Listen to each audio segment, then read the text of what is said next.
My name is Seraphina the Masked Lady. I was once human.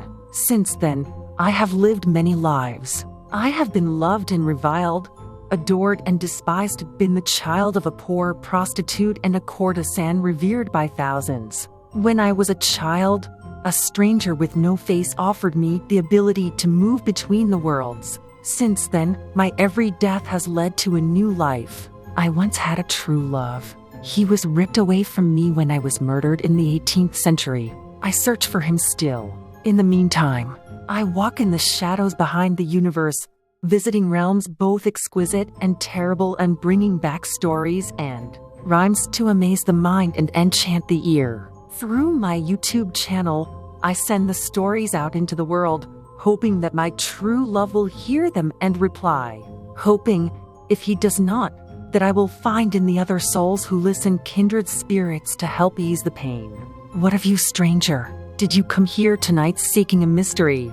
Do you hunger for a spark of excitement, for the dark thrill of fear? Will you listen as my tales unfold, knowing that some may very well take on lives of their own? Consider, stranger, whether you have the courage to walk between the worlds with Seraphina the Masked Lady.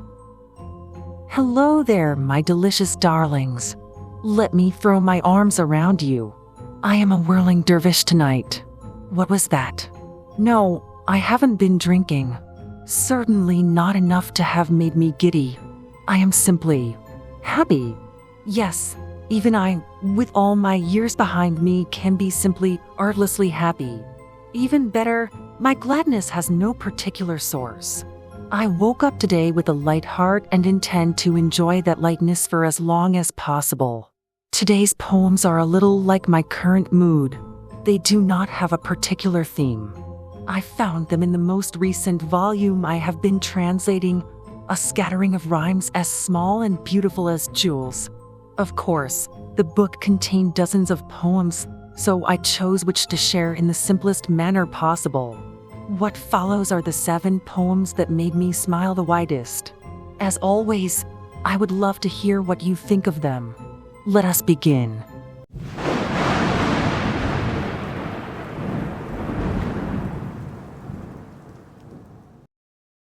The Mayfly. I wonder sometimes, does the mayfly mourn? His little life measured in but a day. Does it seem cruel to only see the rise of one glowing sun, when the lights decay, rings out the end of life? Or does that fly, each second, live with such passion and grace, that each moment eternity becomes? And so we creatures in slow-footed race, indeed live less than that small joyous life, that holds the secret of infinity, to be eternal, not in worldly time, but to make each breath an eternity.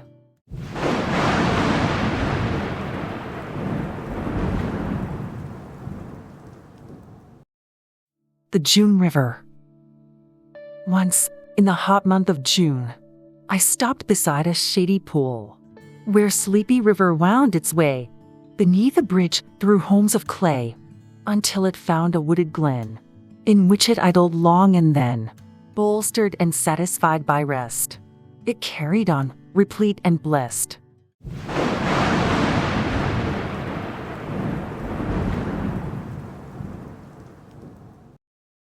Pigeon.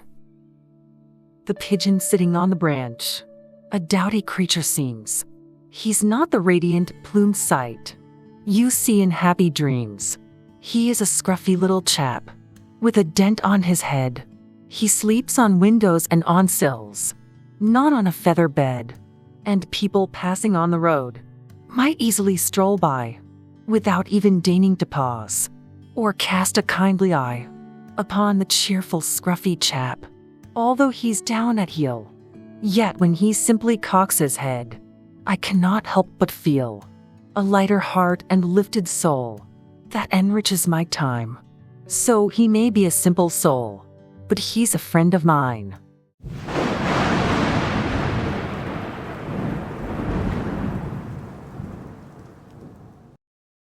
The Rose and the River. The rose dips to kiss the river.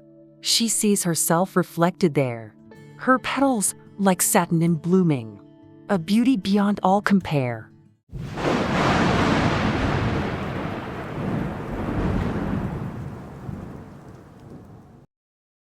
Where the wildflowers grow. Where the wildflowers grow is where the little fair folk go, for they disdain the hothouse bloom, cloistered in her glassy room.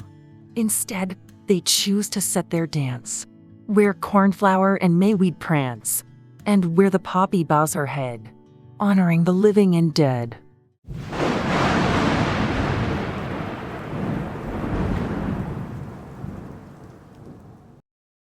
The church. The church stands within golden fields. Birds nest upon its eaves. Whispering trees embrace its walls, while the wind in the leaves sings a whispered hymn to the sky, to sun, to cloud and rain, to the power that turns the world, lifts hearts and ripens grain.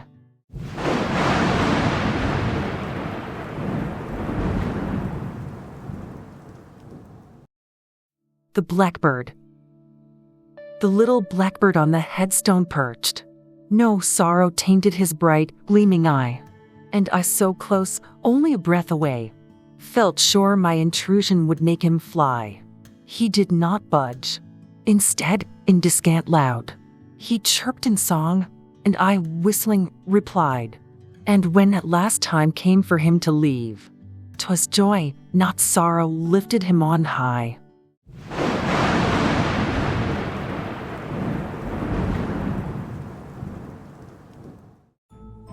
So, there we have it. 7 of my favorite poems from the latest book. What did you think of them? Did you particularly enjoy any one of them? Do drop me a comment and let me know. I am going to have an early night tonight. I have a wonderful meal prepared and ready for me, and when I have eaten, I will slide between the sheets and dream of other worlds filled with magic, color, and delight.